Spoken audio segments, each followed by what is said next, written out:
welcome to this February bullet journal plan with me video. Today we are creating this blue-pink theme, which is inspired by the Year of Rabbit, which in case you didn't know is this year according to the Chinese zodiac signs. We're also adding some magnolia flowers here and some moon decorations, but without further introductions, let's just get started. We're gonna start from the February cover spread and this two-layered painting that might look a little bit intimidating when you see the final version, but will be much simpler when we break it down. So we'll need two spreads to create this whole piece, and we'll start working on the top layer where we'll apply a very quick light blue or turquoise layer with watercolors. This doesn't need to be anything special, so just get a medium-sized brush and start sweeping the color all across the page. We're gonna cut a window in the center here, so the watercolor is just gonna show on the sides and on the lower part of the page to add some background color for the illustrations we are gluing on top of it later. So after the watercolors had dried, I took out this sharp paper knife that I use to cut anything that's difficult to cut with scissors. I always use something under the page I'm trying to cut, just so we are not accidentally cutting to more than this one page.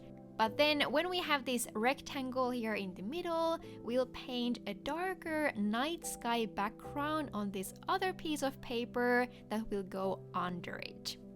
While I was editing this video, I realized that this extra piece of white paper is completely unnecessary. You could create this painting directly onto the second page and have the same outcome. So I have no idea what I was thinking while filming this. Anyway, whenever I want to create very dark, smooth backgrounds, I think gouache paints work better than watercolors. So we are taking out these few dark blue and greenish tones to mix a dark background color here. If you want your color to be slightly muted, I recommend mixing a tiny bit of black and white with the rest of the color mixture, which will just take away from the brightness a little bit. We'll use the same color combination also later in the video, but after you have your mixture ready, we can just sweep the color all across the page again. I kept changing the color tone here slightly, but it doesn't really show in the final result, so just going in with the same color would work perfectly fine too. I actually continued this painting the next day after painting the background, and just a quick trick to keeping your gouache paints wet is to spray a bit of water on the palette and then cover it with a plastic wrap. This will keep the paints from drying easily overnight and maybe even for 2 days, so you won't end up wasting your precious expensive paints. But yeah, now that the background is dry, we are first adding some stars to it by dipping this small brush in the white paint and tapping it over the background with a pen or another brush. This will create very even, small splashes throughout the canvas that I think suits a night sky perfectly. Then you can always add a few bigger stars here and there if you feel like the painting needs it, but after that we can continue by painting the moon.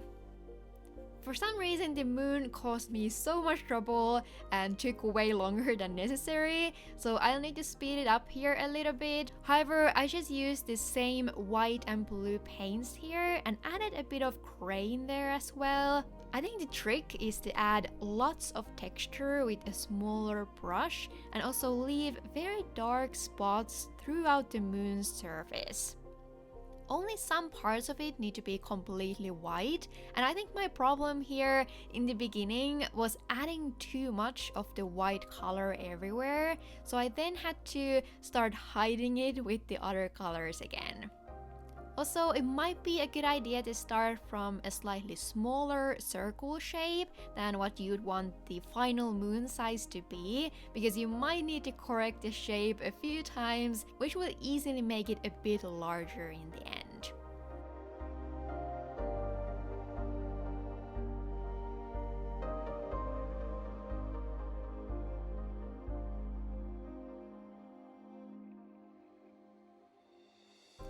But after going back and forward with the colors and tapping in the paints with this small brush, I was finally happy with the outcome. Then I also added these few white circles, some bigger stars, and then we are ready to glue the painting behind the window. I decided to also glue these two pages together, but you could also leave it open and maybe even add something extra around the painting too. But now it's time for the last step of this cover illustration, which is the flowers and the bunny illustration. I used some leftover pieces of watercolor paper that I've saved and started by sketching out these flowers with a pencil.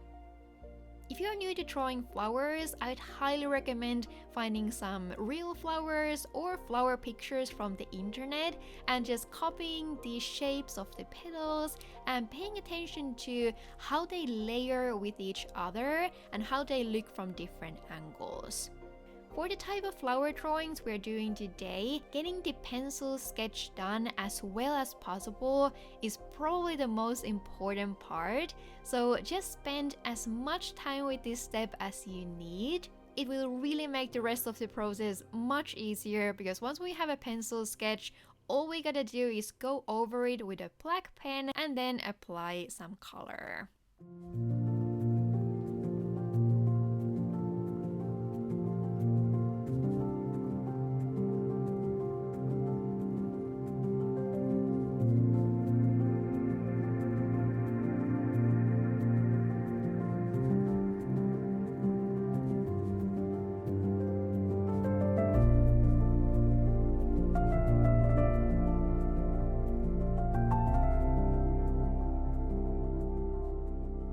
And then lastly, we're also gonna draw a few outlines for the small bunny that will go to the lower part of the picture.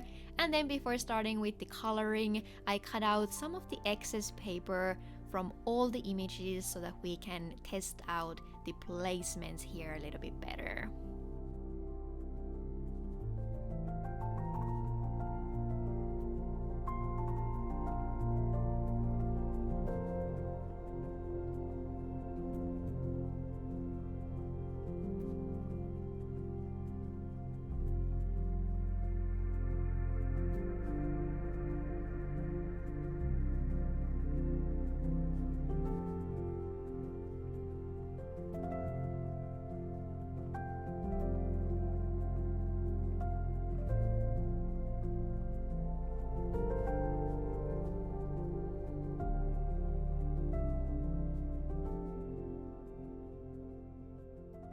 But now let's take out the watercolors again for the coloring part, and this doesn't need to be anything complicated. All I wanted was to add some of this reddish pink color to the flowers, but still leave lots of white peeking through as well. Then the leaves will get this greenish gray color with some blue tones as well, so that they don't clash too much with the rest of the blue tones on this page.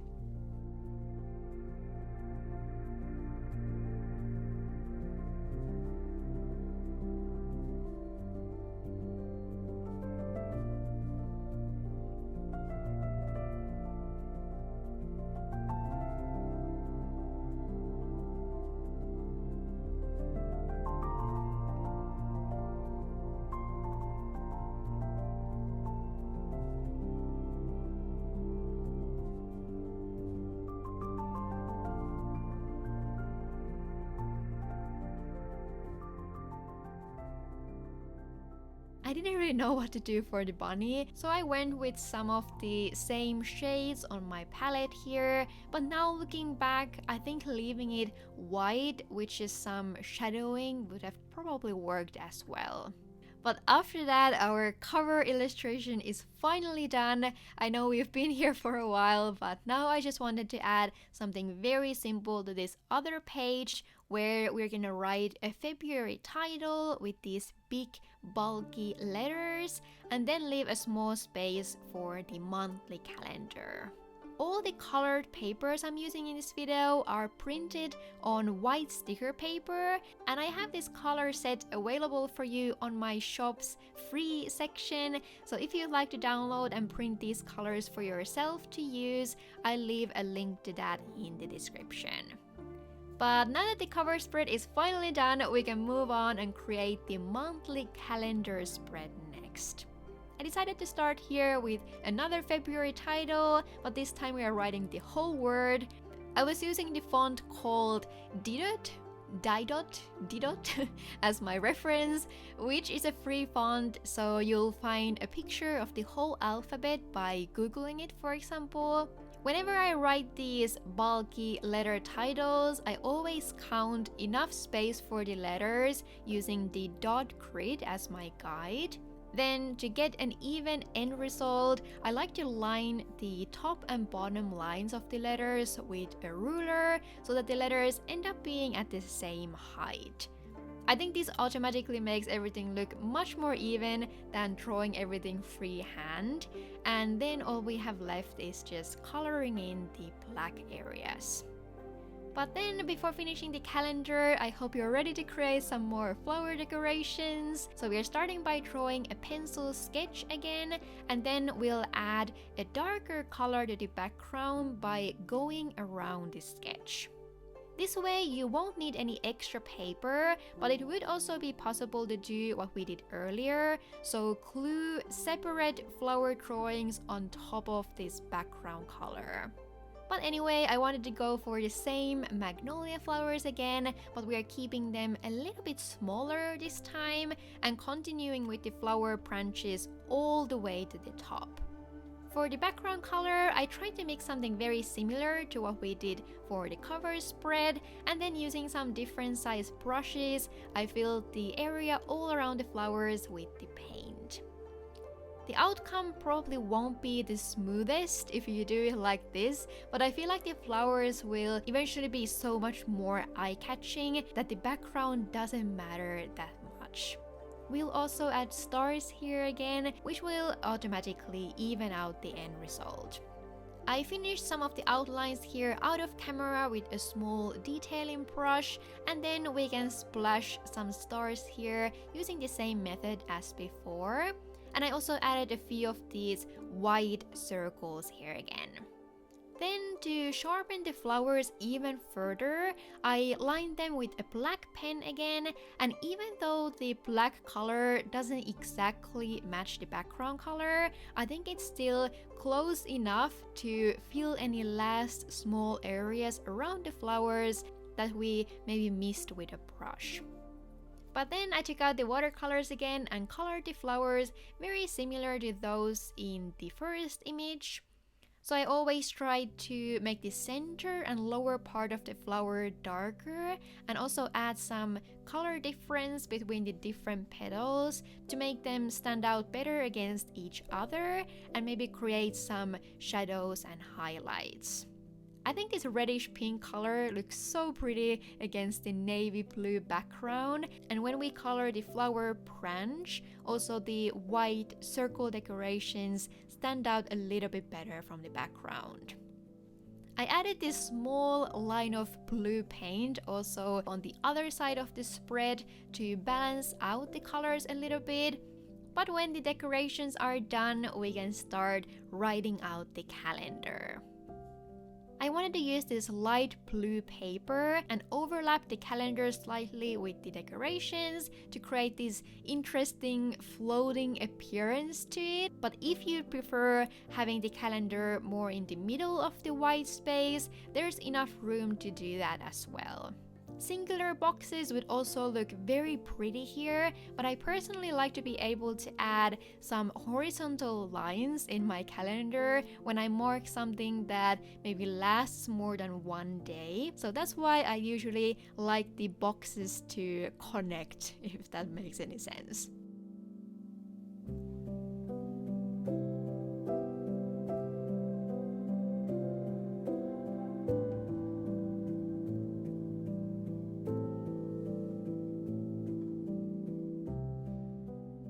But now our minimal style monthly calendar spread is done, and next I thought we would take a small break from the decorations and focus on the content of this next spread first, which will be for the monthly planning of February. The page will look a little bit bare before we add the drawings to the sides, but let's ignore that for now. Anyway, I decided to change things up a little bit and go for a cursive title here this time. I used a slightly thicker pen for all the titles, and then we are creating the lightest fake calligraphy effect by going over the downstrokes of the letters with a second layer. In my old bullet journaling videos, I used to make a much more dramatic effect like this, but nowadays I kinda like the minimalistic look of the almost even lined letters. But after this, we are starting to create some boxes here for the planning sections. So I first decided to repurpose this watercolor piece we cut out from the cover spread here and make a few boxes out of it. The color is maybe not the most ideal. I'm afraid it might be a bit dark to write on with a black pen, but I thought it would add some nice color and texture here. I wanted to start the planning section with this February expectations section, at least after I got the month right. I like to do these sections every once in a while to see if my expectations are realistic or not. I remember when I started bullet journaling, I would always expect way too many things to happen in 1 month, so I've learned to slow down quite a lot and only focus on a few key things. But these sections are also great to look back at the end of the month and see if you could meet your own expectations. Then under this, I wrote these 3 numbers that will be for some bigger projects I'll need to work on this month. I also wrote these timeline titles here, which will force me to actually set up a time frame for these 3 things. Believe it or not, planning ahead is not my strongest skill, but especially running my shop now has forced me to really carve out time to get everything done well ahead of time. So tying your projects into an actual time frame helps so much to notice if they are realistic or not, or if it looks like something needs to be postponed a little bit. Then on the next page, I started with this New Year Routines title, where I can revisit some of the goals and new habits I wanted to start doing at the start of this year, and maybe see if I'm still on track or how they've been working for me this far. Then the 15th checking is something I use in the middle of the month to check back on this planning spread and see if there's something I forgot to do or pay attention to. So it's just an opportunity for me to kick myself into gear if I need it. And then lastly, these 2 middle boxes will be for 2 habit trackers I'll use this month. So the first one will be for me to track my productive days, and the second one stands for no work after dinner, which is something I've been trying to follow this year. In general, I've tried a little bit different daily routine to be more consistent, to get around the same amount of work done every day instead of rotating between 2 relaxed and 2 busy weeks. It's been working very well for me this far, so I hope that these 2 habit trackers will help me to keep up these good habits also moving forward. But after that, we're gonna cut the right edge following this pattern I lightly sketched out with a pencil. There will be some circle and diamond shapes here, but before doing that, let's take out the gouache paints again and add some darker blue on the edges here. I wanted one page in this setup that was fully painted with this blue color, so we'll do that here on the second spread.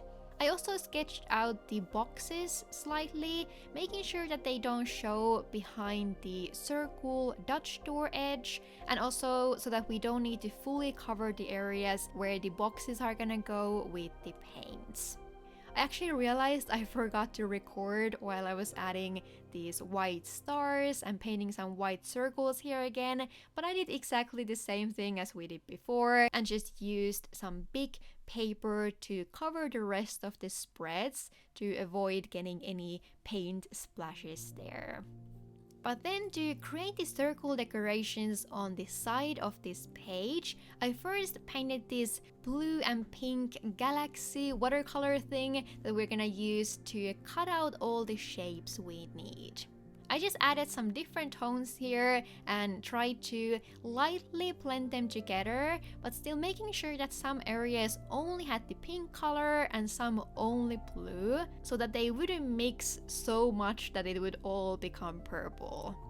Then after this piece of paper had dried, I splashed some stars on it again, and then we can start to cut the shapes we need. So I wanted to create this vertical moon decoration thingy and also add some bunnies here again. So we are quickly gonna sketch them after gluing all the shapes. I tried to keep these bunnies pretty simple and minimal, so we are just adding a few lines with a pen to draw out the outlines. And in the coloring phase, I focused on adding some light pink to the ears and just some light gray to add a few shadows to the fur and body.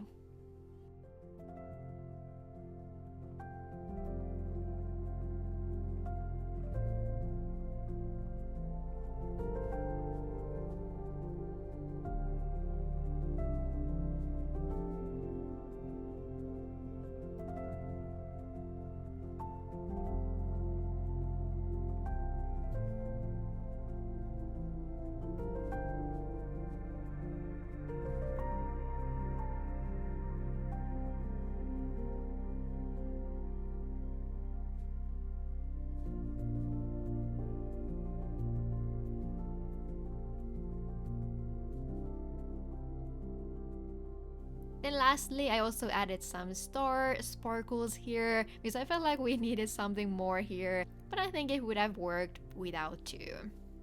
When we flip over to the next page, I used whatever we had left of that galaxy painting to fill the Dutch door shapes also from the other side. But to leave a little bit more room for the writing here, I just went with these half shapes.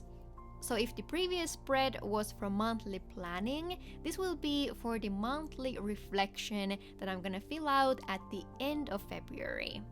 I always like to start with an open question like what's on my mind. That's just a great opportunity to get whatever thoughts, struggles and feelings you have out of your mind and down to the paper. For me, it's often something that I felt like I struggled with or something I want to pay more attention to in the future. Or if I'm very happy about my life and decisions I made in the previous month, that's good to write down too, so we can hopefully repeat it moving forward. Then under this, I wrote out a simple favorite section that I can fill with all my favorite things from the previous month. You could change the topics here for whatever works for you, but I think it's so fun to look back to my old journals and be reminded of something I was really into at a certain point in my life. And then all we have left is to fill this fully blue page that will get the reflection title as well. So here I started with a gratitude box because I think it's always important to remind yourself of all the things we should be grateful for in our life. And then the bottom two boxes will be a place for me to list the ups and downs of the previous month, and maybe it will also help us to know what to do differently moving forward. So that's finally it for the whole planning and reflection area, and then we only have one simple section left that will be for the weekly layouts in February. I wanted to try out something a little bit different here, so we are starting by cutting these large tabs on the right side, and the last tab will be drawn on the fourth page. Then we'll add some blue paint here on the sides again, but this time I left these white rectangles that will line up with the tabs we cut out. My idea here was to leave these rectangles to maybe make a small drawing or decoration here each week. Or if you feel like you don't have time to draw something, you could always use some stickers or washi tapes to decorate these as well. I think I'll use these stamp stickers I got in the Notebook Therapy Lucky Wish surprise box. I was actually part of designing one of these stickers together with some amazing artists on social media that you're probably familiar with. So I just wanted a place to save these as a memory and use some of the other products in the set too, since the theme suits this month perfectly. This set is unfortunately not available anymore, but if you happen to get your hands on it early enough, check out the back pocket of the notebook for this collaboration stamp set. However, then the weekly setup itself will be super simple, as I usually like to keep my weekly pages. So I have a place to list all the most important tasks that I need to get done in that week, and then I left room for a small weekly diary section here too. Then the right side will just be for the daily to-do lists, or just write down any important appointments or events I need to remember on a certain day. The following pages will probably end up having something very similar, but I'm very much looking forward to seeing how all the stickers and other decorations will end up changing this section. But anyway, that's finally all for this February setup. I ended up really liking the flower illustrations especially. There's something about this color combination that just really speaks to me, and I hope you got some new ideas for your own bullet journals as well. If this was your first time around here and you'd like to stay tuned for more, definitely consider subscribing. And I think that's it for this time.